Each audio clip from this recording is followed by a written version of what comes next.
ঠিকঠাক করলেও দিয়ে বসে যাও।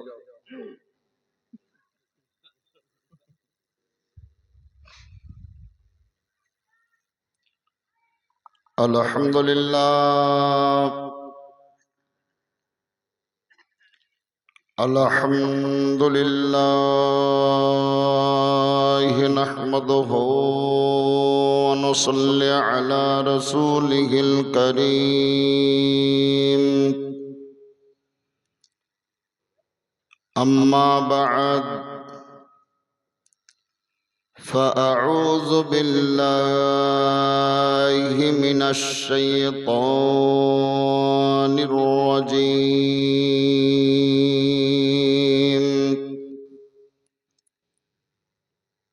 بسم الله الرحمن الرحيم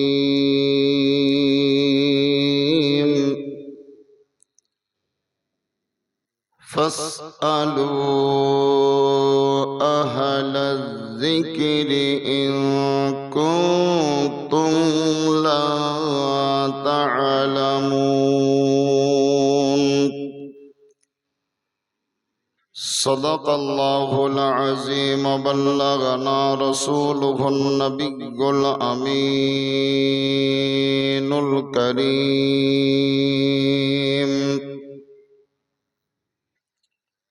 ونحن على ذلك لمن الشاهدين والشاكرين والحمد لله رب العالمين اللهم صل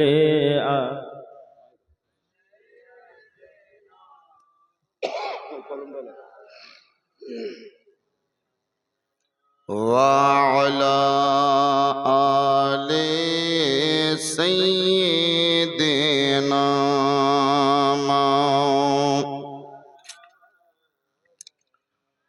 সবাই জোরে পড়ুন সাল্লাল্লাহু তাআলা আলাইহি ওয়াসাল্লাম।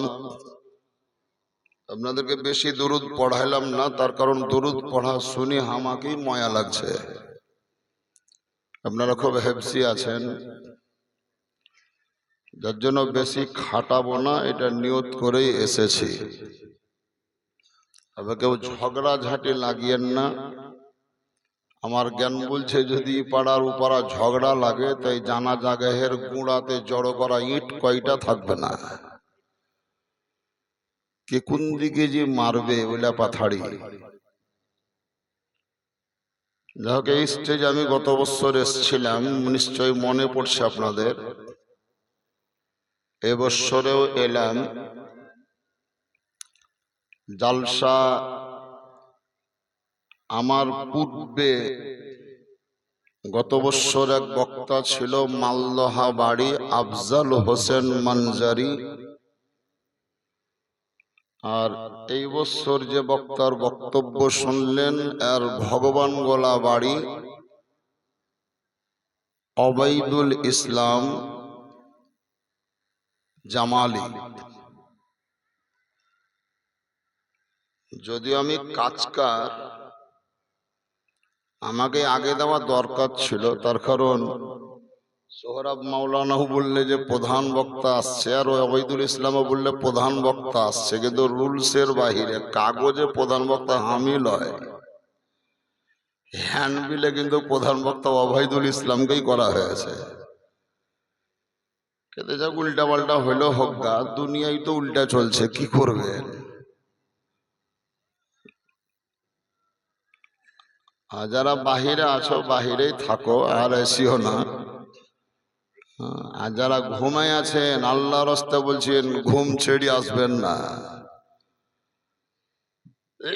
কোরআন শরীফের আয়াত পড়েছি, তর্জমাটা শোনেন, খুব সরল বাংলায় তর্জমা করে দেব।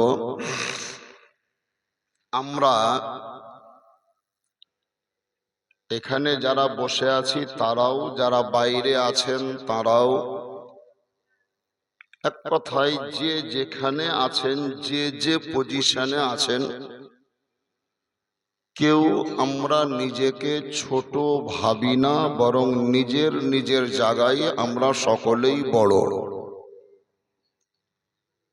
বাদশাহ সিংহাসনে বসে নিজেকে বড় ভাবছে, উজির বাদশার পাঁজরে দাঁড়িয়ে ও নিজেকে বড় ভাবছে। কেউ তো দর্জির কাছে কাপড় সেলাই করতে গিয়ে নিজেকে বড় ভাবছে, কেউ দর্জি সেজে নিজেকে বড় ভাবছে। এক কথায় আমরা কেউ কাউরির ছোট, আমার থেকে উনি বড়, এই ভাবনাটা আমাদের একটু কমে গেছে। যদি ছোট আর বড়র তারতম্য থাকতো, তাহলে আমার মন বলছে যে জামাইয়ের সাথে শ্বশুরের ঝগড়া হতো না, শাশুড়ির সাথে বৌমার ঝগড়া হতো না, ডাক্তারের সাথে রুগীদের ঝগড়া হতো না, মাস্টারকে ছাত্রতে মারার লেগে ইট তুলতো না, আর প্রাইভেট মাস্টারের মোবাইলও চুরি হতো না। বড়দেরকে শ্রদ্ধা করার যে একটা টেন্ডেন্সি, সেটা আমাদের হারিয়ে গেছে। আমার চাইতে অনেক বয়সের লোক আছেন এখানে, যে মৌলানা সাহেব দেখছেন, রিয়াজউদ্দিন সাহেব, মুফতি সাহেব, সোহরাব সাহেব, এদের কাউরির বয়স 25, কাউরির 24, কাউরির 22। আর আমি বক্তব্যের জগতে বক্তব্য রাখছি, বক্তব্যের বয়স হলো 25। মানে 25 বছর ধরে শুধু বক্তব্যের জগতে আছি, তার মানে তার আগে আমি মৌলবি পাস করেছি। তখন এরা মার পেটেও ছিল না, তোর ঘরে তো ছিলই না, বাপের পিঠে দড়াদড়ি করছিল এরা। ওসড়া যাকে বলি আমরা, ওসড়া চলতি ভাষায়, এটাকে এখন ডাইনিং রুম বলছে। এই পাকা বাড়ি হওয়ার পর, মাটির বাড়ি ছিল তখন ওসড়াই ছিল, আইগিনা ছিল, ওসড়া ছিল, হ্যাঁসাল ছিল, রান্নাশাল ছিল। এই বোম্বাই রাজমিস্ত্রির কাজ করতে গিয়ে কাটিং কুটিং শিখিয়েছি, এমন ডিজাইনের ঘর করলে যে রান্নাশালকে বলছে কিচেন রুম, ওসড়াকে বলছে ডাইনিং রুম, আরো কি কি নাম থুই আছে, সব কয়টা মুখস্থ নাই। তো আমরাই দেখলাম দুপুর বেলায় যারা বড় তারা খেয়ে নিয়েছে, খাবার খাওয়া হয়ে গেছে, আর বাড়ির খেতে কেউ বাকি নেই। এমন সময় এক সঙ্গে পাশাপাশি শাশুড়ি আর বৌমা দুজনে দুটো করে ভাত হাতে থালাতে খুলে ওসড়াতেই বসে খাচ্ছে। বেশিরভাগ দেখেছি মায়েদেরকে হাতের থালা ওই হাতে নিয়ে খেত, চেড়ি চেড়ি। মুরব্বী মা যারা, ওরা মাটিতে থুইতো না, আবার হাতে চেড়ি খেত। বহুটো শাশুড়িকে শ্রদ্ধা করে, বহুকে শাশুড়ি ভালোবাসে, যার জন্য পাশাপাশি মাই বিটির মতন বসে খেছে।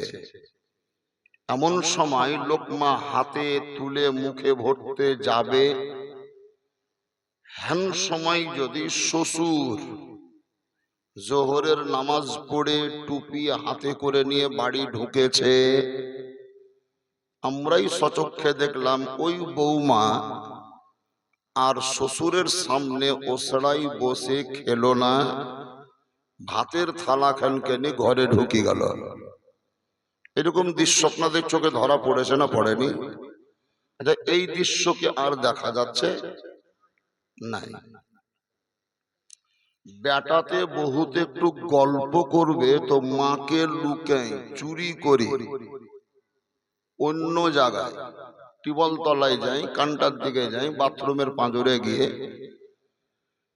যাই হোক একটু ফুসফাস গল্প করার প্রয়োজন ছিল, করলে মার সামনে, মানে এক কথায় শাশুড়ির সামনে বহু নিজের আপনার স্বামীকে কথা বলেনি, বেটা মার সামনে নিজের স্ত্রীকে কথা বলেনি, আঘুন মাস করতে এসে বহু মাঘ মাস পর্যন্ত সরাসরি মুখামুখি হইনি স্বামী স্ত্রীদের কেমন গল্প করে, ও গল্প বাপ মার সামনে করেনি নাকি? এটা করেনি। এখন এখন বিটি ক্লাস 11-এ পড়ছে, 12-এ উঠবে, বিহার জন্য জামাই খোঁজাখুঁজি চলছিল, একটার সাথে কথা চলছে। বিটি এই ঘরে শুতে আছে, এটা ওসড়া, এই ঘরে বাপার মা থাকবে, তো মাও ঘরে ঢুকে যায়নি, হাড়ি পাতিলা ছাঁটছে, বাপ বাড়িতে ঢুকছে, ওসড়ায় উঠছে, তো বিটির ঘর থেকে ফুসুর ফুসুর গল্প এসছে। কি করছো, কোথায় যাবে, আসবে না নাকি, আসবে না নাকি? তো বাপ শোধেছ আর স্ত্রীকে, যে হারে আমার বিটি তো একলাই, তো ঘরে কাহার সাথে গল্প করছে রে? আবার বলে লাগছে বলি জানে না, কুহুরা করছে, লাগছে বলি জানে না। কেন, বিহা ঠিক হয়নি নাকি, বিহা ঠিক হয়নি নাকি, মানে ওই ছোড়ার সাথে গল্প করছে ও। ওর মা বলছে ওর বাপকে লাগছে বলি জানে না। তার মানে কি বুঝলেন? মাও সন্তুষ্ট, বাপও খুশি, বিহা তো হবেই, তো আগেই গল্প করে জান ঠান্ডা করলে। এর জন্য আর আঘুন মাস কাহাকে বলে বহিনেরা বুঝতে পারে না, বাসর ঘরের কি স্বাদ এটা অনুভব করতে পারে না, সুন্নতি তরিকা কি সেটাও তাদের ব্রেনে আর আসে না। ধ্যান দেন, কেউ কাউকে ছোট মনে না ভেবে, আপনার থেকে যারা আছে তারা সবাই বড়, এটা মাথায় রেখে দুনিয়াদারি যদি করেন তাহলে লাজ লেহাজ, লজ্জা শরম ইত্যাদি থাকবে। কোরআন শরীফ ঘোষণা করছে, আল্লাহ বলেন ফাসআলু আহলাজ যিকরি ইন কুনতুম লা তা'লামুন। হে আমার বান্দা বান্দীগণ, তোমরা জিজ্ঞাসা করো, জ্ঞান অর্জন করো, কাদের কাছ থেকে? যারা আলিম সম্প্রদায় তাদের কাছ থেকে।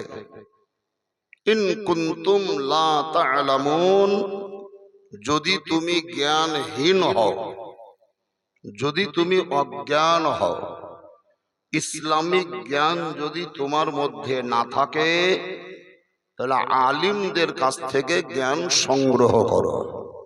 এটা হলো কোরআন।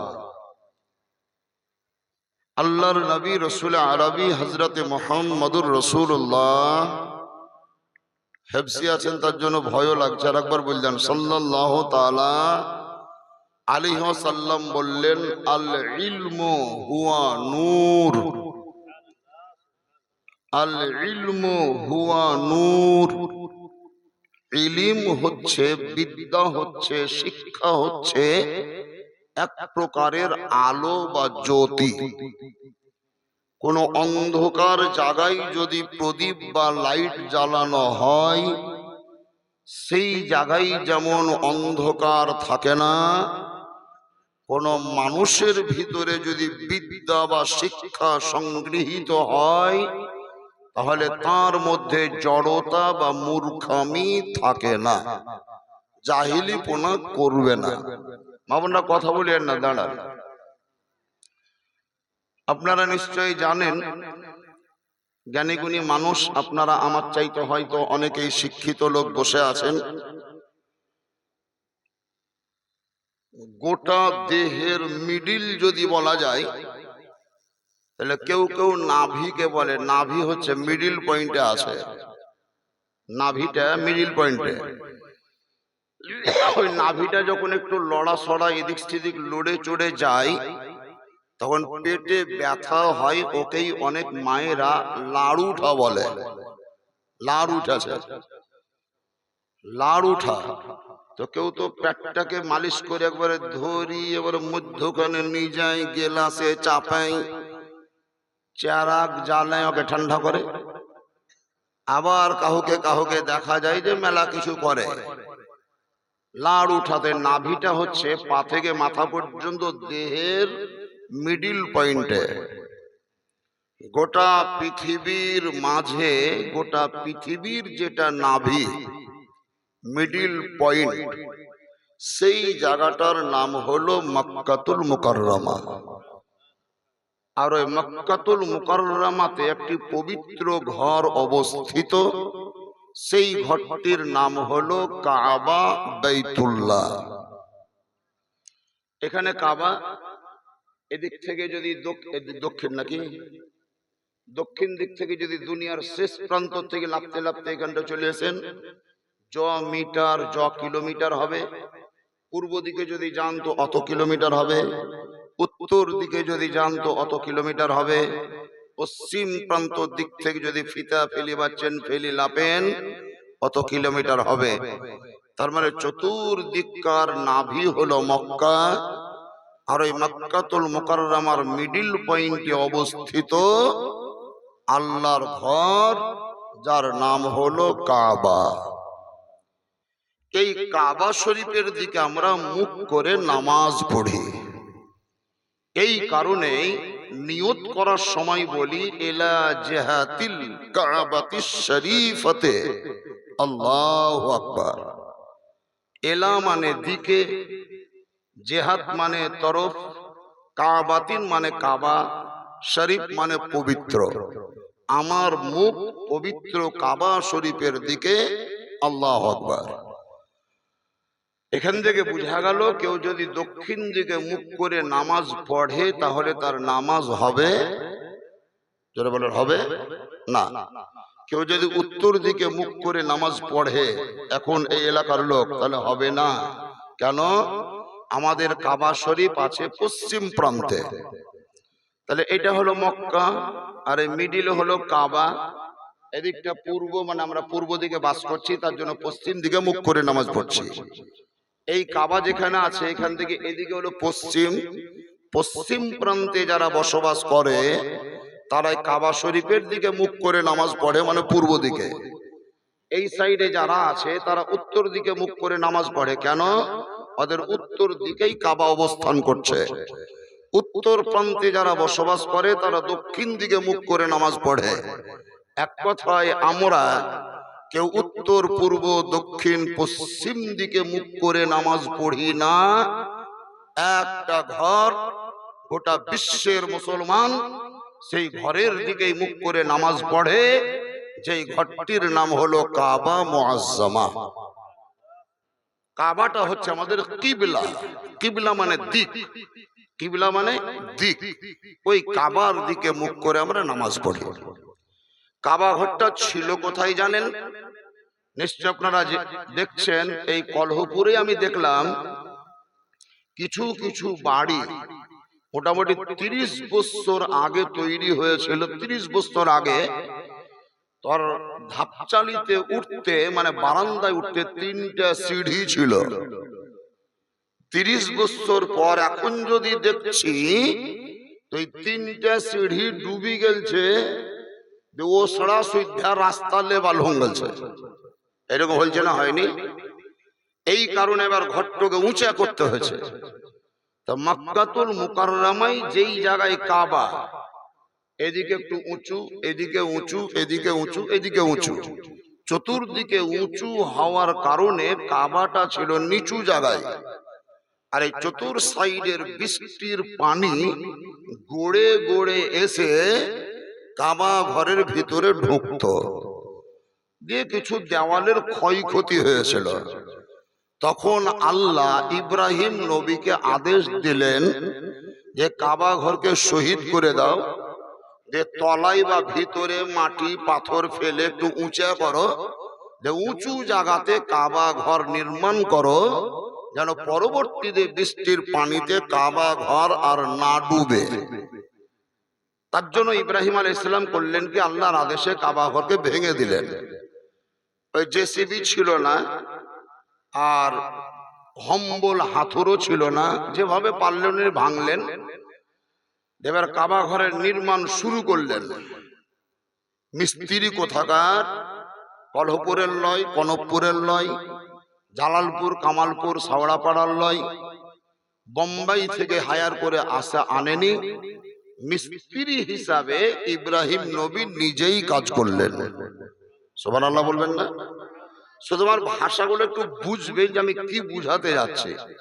ইব্রাহিম নবী নিজেই কাজ করলেন কাবা ঘর নির্মাণে। তার মানে রাজমিস্ত্রিতে যে কাজ করে সেই কাজটা ইব্রাহিম নবী করছেন বা করলেন। এই রাজমিস্ত্রির কাজটা করার জন্য ইব্রাহিম নবীকে কি রাজমিস্ত্রি বলা যাবে? বলেন একটু, রাজমিস্ত্রি বললে সম্বোধন করা যাবে না। ইব্রাহিম আলাইহিস সালাম যেহেতু কাজ করছেন, তিনাকে সাপোর্ট করার একটা লোক লাগবে, যাদেরকে আমরা মজুর খাটা মুনিশ বলি, লেবার বলি, পাইট বলি।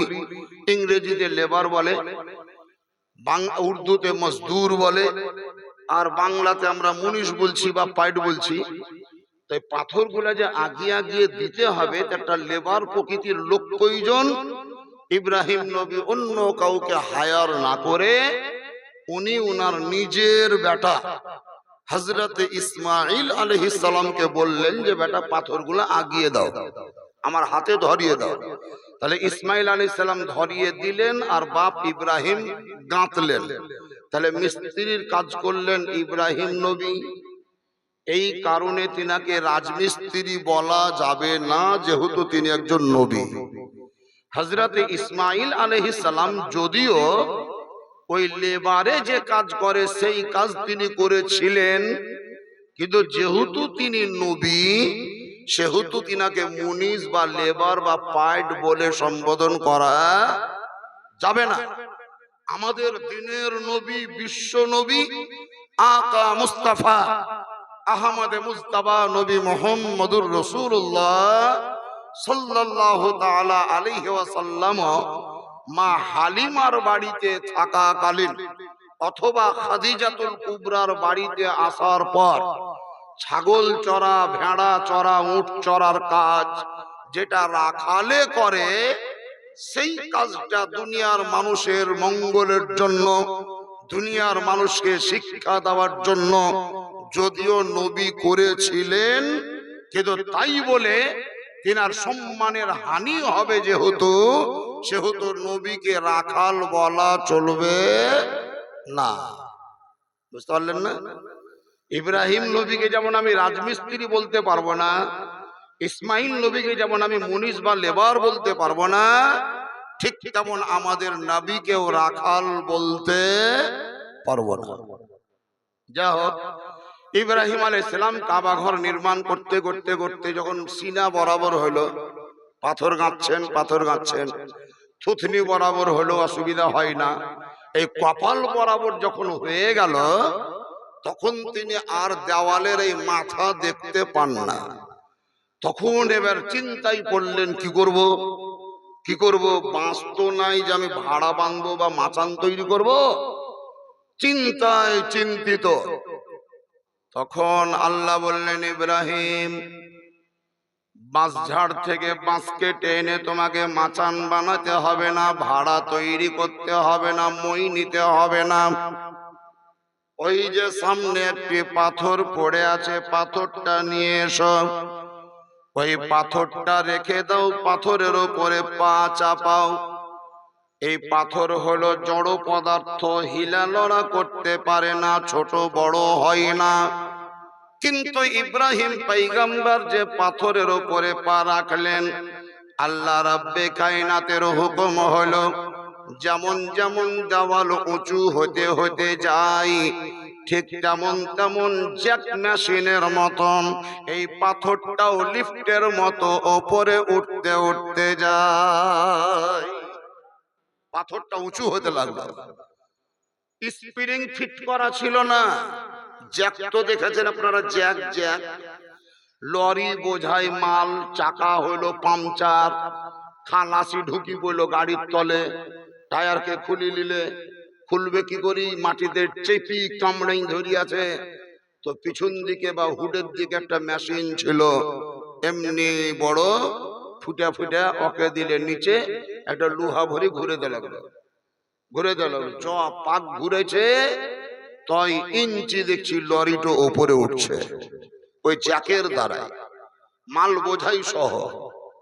এখন যে বিভিন্ন জায়গায় লিফট তৈরি হলো, লিফট, লিফট মানে হচ্ছে ওপরে উঠা, লিফট মানে ওপরে উঠা। ওই লিফটের দ্বারাই যদিও নিচেও নামা হয়, কিন্তু লিফট মানেই হলো ওপরে উঠা। গোটা বিশ্বের বুকে 20 তলা, 50 তলা, 60 তলা বাড়ি পর্যন্ত যে মানুষ লিফটে উঠবে, এই যে প্রশিক্ষণ, এই যে বিদ্যাটা, লিফট বলে কোনো জিনিস হয়, প্রচুর কোনো জিনিস হবে, এই চিন্তা ভাবনাটা মানুষের ব্রেনও এলো কেন? ওই ইব্রাহিম নবীর ওই পাথরটা ওপরে উঠা দেখে ওখান থেকে লিফটের আবিষ্কার শুরু হলো, কলকবজা সরঞ্জাম নিয়ে তৈরি করা আরম্ভ করলো। ইব্রাহিম পয়গম্বর আলাইহিস সালাতু ওয়াত তাসলিম যেই পাথরের উপরে পা রেখে তিনি কাজ করছিলেন, আল্লাহর হুকুম হলো ওই পাথরের উপরে তিনার পায়ের আঙুল, পায়ের পাতার স্পট পড়লো, দাগ পড়লো। এখনো পর্যন্ত তিনার পায়ের রেখা আছে ওই পাথরের উপরে। কোরআন শরীফ বলছে ওয়াত্তাখিযু মিন মাকামে ইব্রাহিম মুসাল্লা। হে বিশ্বের বিভিন্ন প্রান্ত থেকে হজ করতে আসা হাজী সাহেবেরা, যখন তোমরা কাবা শরীফের তাওয়াফ করে কমপ্লিট করে নেবে, 7 চক্কর লাগা হয়ে যাবে, তখন তোমরা ওই মাকামে ইব্রাহিমের নিকটে যাও, আর ওই জায়গায় 2 রাকাত নফল নামাজ পড়ে আমার কাছে দোয়া করো, আমি ওই মাকামে ইব্রাহিমের ওসিলায় তোমার দোয়া কবুল করে নেব। আল্লাহ বলেছেন মাকামে ইব্রাহিমে তোমরা নামাজ পড়ো। এই মাকামে ইব্রাহিম, ওই জায়গায় ইব্রাহিম পয়গম্বরের দ্বারাই যখন কাবা ঘর নির্মাণ কমপ্লিট হয়ে গেল, আর কোনো কাজ বাকি নাই। তবে এটা ঠিক যে কাবা ঘরে অল্পট্টি করা হয়নি, আর প্লাস্টিক রঙও দেওয়া হয়নি, স্টিকার লাগা ছিল না, ওই তখনকার যুগে যা ছিল তাই ছিল। কাবা ঘর নির্মাণ কমপ্লিট, আল্লাহর সঙ্গে তিনি কথা বলতে শুরু করলেন। সুবহানাল্লাহ বলেন। আর সঙ্গে কথা? আল্লাহর সঙ্গে কথা বলছেন। ইয়া রাব্বে কায়নাত, তোমার নির্দেশ মোতাবেক আমি কাবা ঘর নির্মাণ করলাম, তৈরি করলাম, হয়ে গেল, এখন বলো আমি কি করব? আল্লাহ বলছেন পয়গম্বর ইব্রাহিম, তুমি একটা উঁচু জায়গাতে দাঁড়িয়ে যাও, আর গোটা পৃথিবীতে যত মানব সম্প্রদায় আছে সমস্ত মানুষকে ডাকো, আহ্বান করো, সাড়া দাও, শব্দ দাও, গলার আওয়াজ পৌঁছে দাও, যেন পৃথিবীর মানুষ এসে এই কাবা শরীফের তাওয়াফ করে। ইব্রাহিম পয়গম্বর বলেন রব্বুল আলামিন, মাইক নাই, লাউড স্পিকার নাই, হরেন নাই, বক্স নাই, মোবাইল নাই, বেতার জগৎ নাই, টিভি নাই, ভিডিও নাই, ক্যামেরা নাই, মোবাইল নাই। আমি যদি এই জায়গায় উঁচু জায়গাতে দাঁড়িয়ে আওয়াজ করি, কথা বলি, তাহলে আশপাশে বসবাস করা 10 খান বাড়ির লোক শুনতে পাবে, বাকি লোকেরা তো শুনতে পাবে না। কিন্তু তুমি বলছো পৃথিবীর মানুষকে জানিয়ে দাও, পৃথিবীর মানুষকে আহ্বান করো, পৃথিবীর মানুষ শুনবে কি করে? আল্লাহ বলেন ইব্রাহিম ঘাবড়াতে হবে না, টেনশন নিতে হবে না, তুমি উঁচু জায়গায় দাঁড়িয়ে মুখের আওয়াজ বাহির করো, মুখের আহ্বান আহ্বান বাহির করা, মুখের আওয়াজ বাহির করা, মুখের সাউন্ডটা বাহির করা হলো তোমার দায়িত্ব। আর সব জায়গাতে সবারই কাছে পৌঁছে দেওয়া হলো আমার দায়িত্ব। তুমি শুধু মুখে বলো, তোমার মুখের আওয়াজ পৌঁছে দিতে হবে কোথায় কোথায়, ওটা আমার দায়িত্ব। ইব্রাহিম পয়গম্বর আওয়াজ করলেন, ডাক দিলেন, ইয়া আইয়ুহান নাস, হে মানব সম্প্রদায়, তোমরা হজ করো আর উমরা করো। এবার এই তাফসীর কারক যারা, বিশ্লেষণকারী যারা, সারমর্ম উদ্ঘাটন করেছেন যারা, তেনারা বলছেন, বর্ণনা দিয়েছেন, ইব্রাহিম নবী যদিও আপনার মক্কার ওই জায়গায় দাঁড়িয়ে আওয়াজ করেছিলেন, কিন্তু মদিনাতে যারা ছিল তারা সাউন্ড শুনতে পেয়েছিল, ইরাক ইরানে যারা ছিল তারা শুনতে পেয়েছিল, ভারত বাংলাদেশ পাকিস্তানে যারা ছিল তারা তার আওয়াজ শুনতে পেয়েছিল, জঙ্গলে বসবাস করা হিংস্র জন্তুরা তাদের কানেও আওয়াজ পৌঁছে গিয়েছিল, সমুদ্রের অতল তলায় যারা ছিল তারা পর্যন্ত শুনতে পেয়েছিল, আসমানের উপরে যারা বসবাস করছে ছিল তাদের কানে আওয়াজ পৌঁছে গিয়েছিল, মায়ের গর্ভে যে সন্তান বিরাজ করছিল তাহারাও আওয়াজ পেয়েছিল, এমনকি রূহের জগতে যারা ছিল তারাও শুনেছিল, তারা পর্যন্ত শুনতে পেয়েছিল এই আওয়াজ। বাবাজিরা, এই জায়গাটা একটু আন্ডারলাইন করে একটা জিনিস বাহির করেন। বলুন, ইব্রাহিম নবীর আওয়াজকে মক্কায় দাঁড় করিয়ে বলা আওয়াজ যদি সমুদ্রের নিচে, জঙ্গলে, বিয়াবানে, খলিহানে, খেতে খামারে, মায়ের পেটে, রুহের জগতে আল্লাহ পৌঁছে দিতে পারে, আজকে আমরা কলহপুরে বসে বসে যে দরুদ পড়ছি, নবীকে সালাম দিচ্ছি, আমাদের এই ভক্তি ভরা প্রেম প্রীতির রস নিয়ে যে দরুদ পড়ছি, এই দরুদের আওয়াজ সেই আল্লাহ আমাদের নবীর মদিনায়, নবীর রওজা শরীফে পৌঁছে দিতে পারবে না পারবে না? এর জন্য আমরা ভক্তি সহকারে নবীর প্রতি দরুদ পড়ি।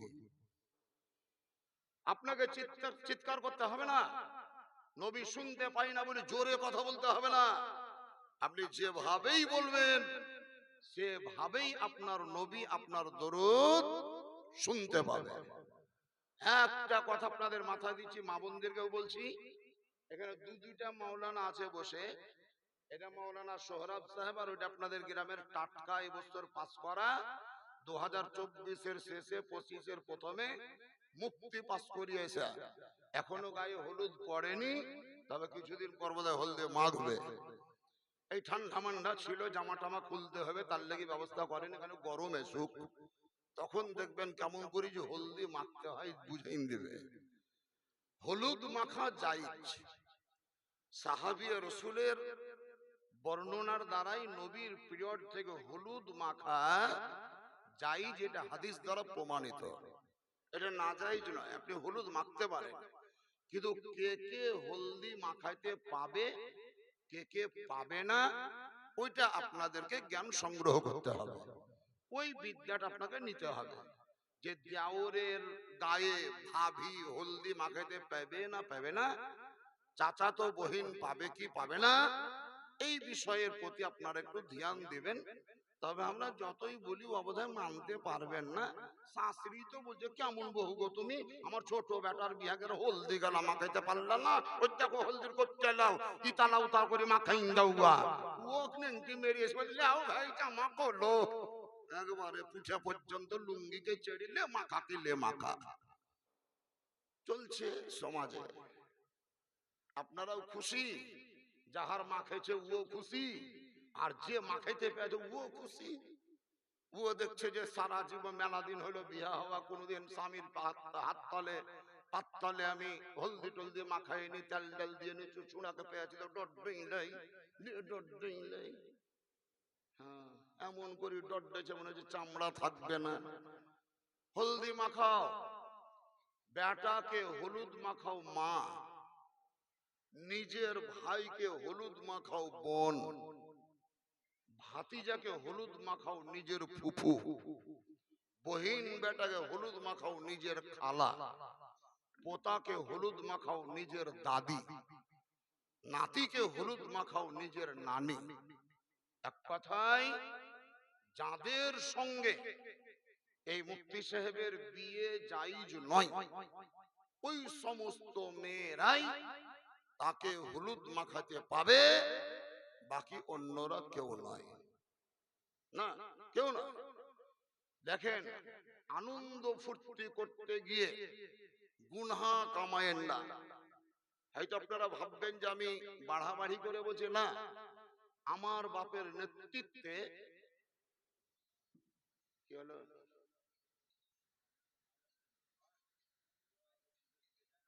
ওরে দূরের দিকে লোকের ঘুম কামাই করে লাভ নাই, হচ্ছে হোক গা। আপনারা শুনতে পেয়েছেন না, পান না? যথেষ্ট হলো। কে শুনতে পেয়েছে কে পাই নেওয়া দরকার কি? আমি যে স্কুলে পড়াচ্ছি সে ছাত্র পেলেই হইলো নাকি? আমি কি দুনিয়ার লোককে শোনাবো? যারা শুনতে আছে তাদেরকে শোনাবো। দ্বিতীয়ত মাধ্যমিক পরীক্ষা চলছে, খুব দূরে আওয়াজ পাঠানো ঠিক হবে না। হতে পারে কোনো ছেলে পড়ছে, কালকে পরীক্ষা আছে জীবন বিজ্ঞান, কোনো মেয়ে পড়ছে, আপনাদের কলহপুরেই মেলা ছেলে মেয়ে পড়ছে।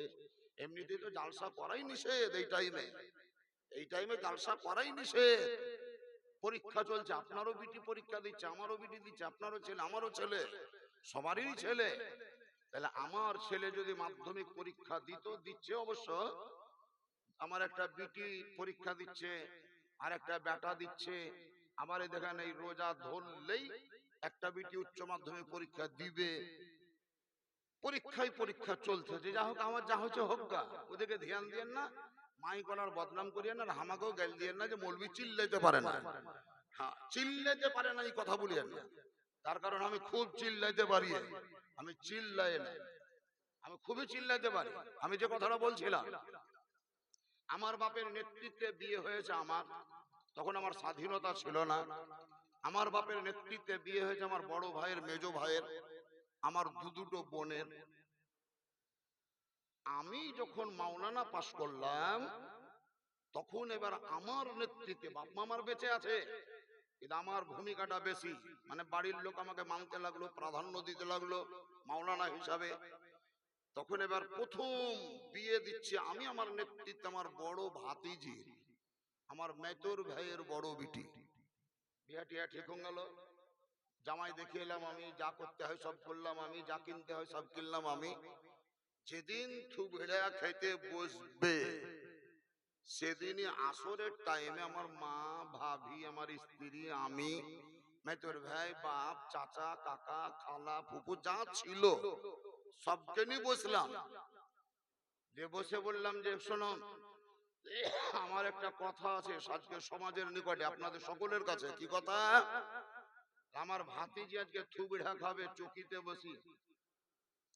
এই থুবড়া খাওয়াবে আমার বাপ বেটা ছেলে হিসাবে, আর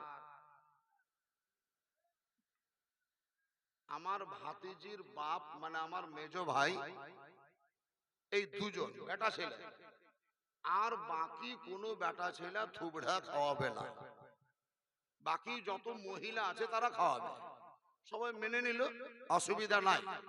ওই জিনিসটা দেখা দেখি এখন কোথা হয়ে গেছে যে মেয়ে যদি বিয়ে হয় থুবড়া খায়, তো কোনো বেটা ছেলেই থুবড়া খাওয়াবে না। যা দেওয়ারও দিয়ে দিবে, কেটে পড়বে, ওর মুখে খিট্টি দিতে যাবে না। বেটা ছেলের যদি বিয়ে হয় তাহলে কোনো মহিলা ওর মুখে খিট দিবে না, দিলে খুব বেশি ওর নিজের মা দাদি যদি হয় তবেই দিবে।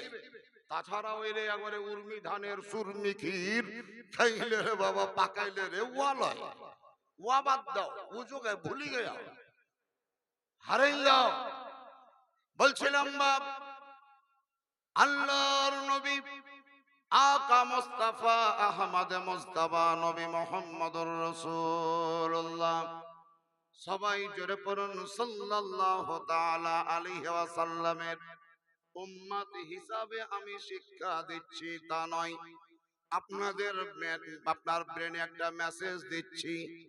সালাম, সালামের কথাটা এর আগেও কোনো জায়গায় বলেছি, আজকেও বলছি।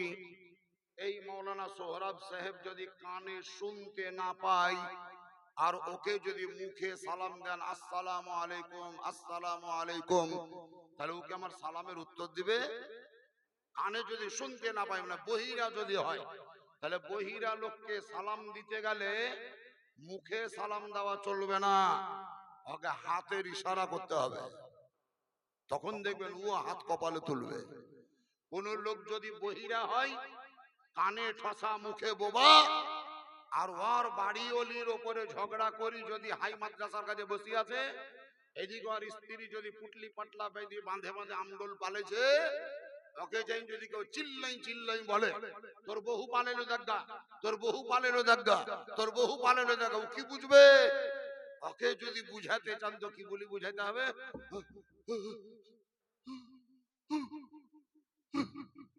তখন মেদ দিবে, তোর বুঝি নেবে যে আমার বহু পালেছে। এটা হলো ইশারা। আর যারা কানে শুনতে পায় তাদেরকে যদি আপনি মুখে উচ্চারণ করে সালাম না দিয়ে হাতের ইশারা করে সালাম দেন, শরীয়তের আইন বলছে হাত তুলে সালাম করা চলবে না, হাত তুলে সালাম করা চলবে না। যে শুনতে পায় তাকে হাত তুলে সালাম করিও না, মুখে সালাম দাও। যে শুনতে পাই না তাকে মুখে সালাম দিও না, হাত তুলে সালাম দাও। এই থিওরিটা বুঝে গেলেন? এশার নামাজ যারা যারা পড়েছেন, মাগরিবের নামাজ যারা যারা পড়েছেন, ঈদের বকরা ঈদের নামাজ যারা পড়েছেন, জোহরের নামাজ যারা পড়েছেন, আগামীতে ফজরের নামাজ যারা পড়বেন, তারা একটু খেয়াল করেন, দেখেন 2 রাকাতের বেলায় অথবা শেষ রাকাতের বেলায় হাঁটুতে হাত দিয়ে একটা দুআ আমরা প্রথমে পড়ি, আত্তাহিয়াতু লিল্লাহি ওয়াসসালাওয়াতু ওয়াত-তাইয়্যিবাতু। তারপরে কি লেখা আছে? আসসালামু আলাইকা আইয়ুহান নবী। সবাই জোরে বলেন আসসালামু আলাইকা আইয়ুহান নবী। এই সালাম দেওয়াটা আত্তাহিয়াতুতে লেখা আছে না নাই? যেরকম আছে না নাই? মা বোনদেরকেও বলতে হয়, পুরুষ মানুষকেও বলতে হয়। যারা জোরে আমিন বলে তাদেরকেও বলতে হয়, যারা আস্তে আমিন বলে তাদেরকেও বলতে হয়, যারা বুকের উপরে হাত বাঁধে তাদেরকেও বলতে হয়, যারা নাভির নিচে হাত বাঁধে তাদেরকেও বলতে হয়, যারা ইমামের পিছনে সূরা ফাতিহা পড়ে তাদেরকেও বলতে হয়, যারা সূরা ফাতিহা পড়ে না তাদেরকেও বলতে হয় আসসালামু আলাইকা আইয়ুহান নবী। তার মানে নবীকে সালাম দিলেন আপনি। এবার বলেন মুখে উচ্চারণ করে সালাম দিলেন না হাত তুলে ইশারা করে সালাম দিলেন? নামাজে উচ্চারণ করে দিলাম না ইশারা করে দিলাম? আমি একটু আগে বললাম যে শুনতে পাই তাকে মুখে সালাম দিতে হয়, ইশারা করে দিতে হয় না। যে শুনতে পাই না তাকে ইশারাতে সালাম দিতে হয়, মুখে সালাম দেওয়া চলে না। নামাজের ভিতরে নবীকে সালাম দিচ্ছে, ইশারাতে নয়, মুখে সালাম দিলেন। এর দ্বারাই বোঝা গেল কলহপুরের সরজমিনে নামাজের ভিতরে নবীকে সালাম দিলেও নবী মুস্তাফা আমার শুনতে পায়। এর জন্য আলা হযরত বলেন दूर और नजदीक के सुनने वाले वो कान, दूर और नजदीक के सुनने वाले वो कान, काने लाले करामत बेला खुसला। আমাদের নবীর মধ্যে সেই শ্রবণ শক্তি আছে, আল্লাহ দিয়েছেন, যে শ্রবণ শক্তির দ্বারাই আপনার দেওয়া আমার বলা দরুদ এবং সালাম নবী মুস্তাফা শুনতে পাই। এই বিশ্বাস এই আকীদা রেখে ভক্তি ভরে জোরে সোরে নবীর উপরে একবার দরুদ শরীফ পড়ুন। আল্লাহ সাইয়্যিদিনা মুহাম্মদ ওয়া আলা আলি সাইয়্যিদিনা মুহাম্মদ ওয়া আলা আলি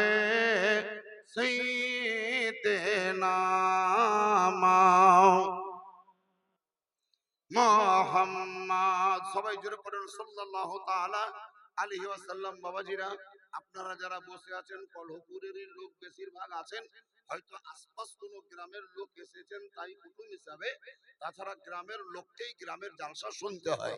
এই জালসা শুনছেন, গত বছর শুনেছেন, এবছরও শুনছেন, আগামীতেও ইনশাআল্লাহ শুনবেন।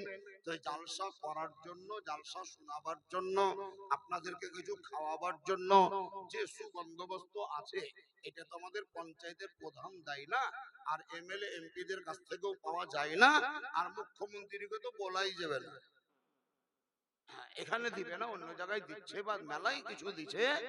হ্যাঁ, ধন্যবাদ জানাবো তাকে, বিভিন্ন খাতে তার অবদান আছে। কিন্তু এই জালসাটা আমরা যারা গরিব শ্রেণীর মানুষ করাই, আমাদেরকেই দিতে হবে, আমাদেরকেই জালসাটা করতে হবে। এর জন্য বলছি আগামী বছরেও এই জালসাটা ইনশাল্লাহ হবে। এই নিয়ত, এই টেন্ডেন্সি রেখে আপনার দেওয়াও হবে, খাওয়াও হবে, নেকিও পাবেন।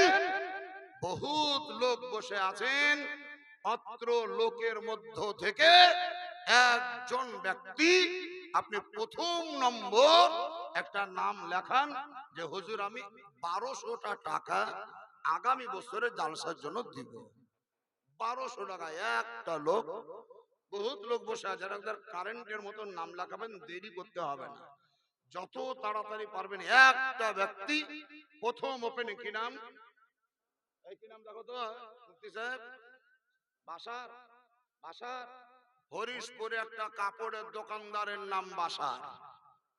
হরিশপুরে একটা কাপড়ের দোকান আছে, ওর নাম বাসারের দোকান। বাসারের দোকান সবাই চেনে, এর নাম বাসারি। কাপড়ের দোকানদার লয়, আলাদা বাসার। 1200 টাকা। কই তোমাদের মোহরিল কই? ও বাবা, আলু তুলতে আলছো, ওই পাঁচ না নিয়ে এসো নি। হ্যাঁ,